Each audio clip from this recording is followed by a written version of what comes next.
Good morning friends, welcome back to my YouTube channel. ಇವತ್ತು ಒಂದು simple ಆಗಿ ಫಟಾಫಟ್ ಅಂತ ಮಾಡೋವಂಥ ದಾಲ್ ತಡ್ಕ ಮಾಡ್ತಿದ್ದೀನಿ. ಏನೇನು ಬೇಕು ಅಂತ ತೋರಿಸ್ತೀನಿ ಬನ್ನಿ. ನಾನು ಇದೊಂದು ಅರ್ಧ ಲೀಟ್ರಷ್ಟು ಮೊಸರು ತೊಗೊಂಡು ಒಂದೇ ಸಲ ಬ್ಲೆಂಡ್ ಮಾಡ್ಕೊಂಡಿದ್ದೀನಿ. ನೆಕ್ಸ್ಟ್ ಒಗ್ಗರಣೆಗೆ ಈರುಳ್ಳಿ, ಕೊತ್ತಂಬರಿ ಸೊಪ್ಪು, 1 ಸ್ಪೂನಷ್ಟು ಅಚ್ಕಾರದ ಪುಡಿ, ಬೆಳ್ಳುಳ್ಳಿ, ಒಂದು ಮೆಣಸಿನ್ಕಾಯಿ ಮತ್ತು ಜೀರಿಗೆ, ಇಷ್ಟೇ ಐಟಮ್ ಬೇಕಾಗಿರೋದು. ತುಂಬ ರುಚಿಯಾಗಿರುತ್ತೆ, ತುಂಬ ಹೆಲ್ತಿ ಸಹ. ಬನ್ನಿ ಮಾಡೋಣ. ಫಸ್ಟು ಒಂದು ಬಾಣಲಿಗೆ ಸ್ವಲ್ಪ ಎಣ್ಣೆ ಹಾಕ್ಕೋಬೇಕು. 1 ಸ್ಪೂನಷ್ಟು ಹಾಕ್ಕೊಂಡ್ರೆ ಸಾಕು. ನೆಕ್ಸ್ಟ್ ಒಂಚೂರು ಸಾಸಿವೆ,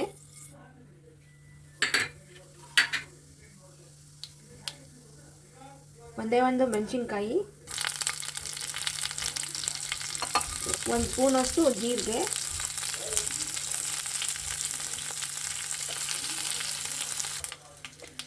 ನೆಕ್ಸ್ಟು ಬೆಳ್ಳುಳ್ಳಿ, ಈರುಳ್ಳಿ ಸ್ವಲ್ಪ ಎಲ್ಲ ಬಾಡಿಸ್ಕೋಬೇಕು.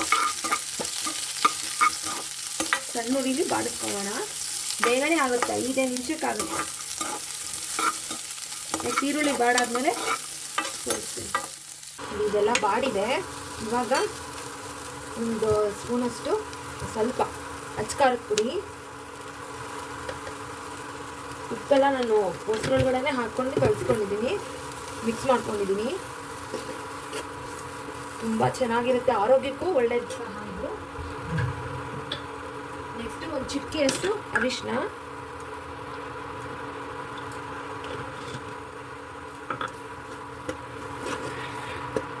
ಇದೆಲ್ಲ ಆಯಿತು. ಇವಾಗ ಸ್ಟವ್ ಆಫ್ ಮಾಡಿಬಿಡೋಣ ಫಸ್ಟು.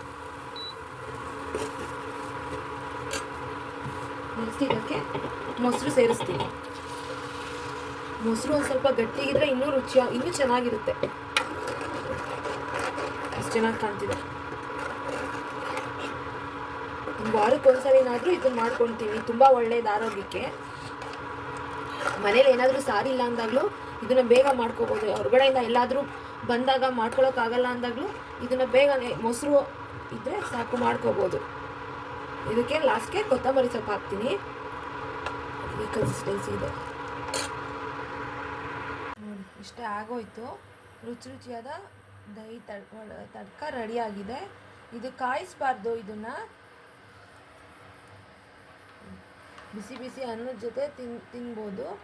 ಹಪ್ಪಳ ಒಂದಿದ್ರೆ ತುಂಬ ರುಚಿಯಾಗಿ ಚೆನ್ನಾಗಿ ಹೊಟ್ಟೆ ತುಂಬ ಅನ್ನ ಊಟ ಮಾಡ್ಬೋದು. ನೀವು ಮಾಡಿಕೊಂಡು ಹೇಗಿತ್ತು ಅಂತ ತಿಳಿಸಿ. Thank you for watching my channel. Thank you.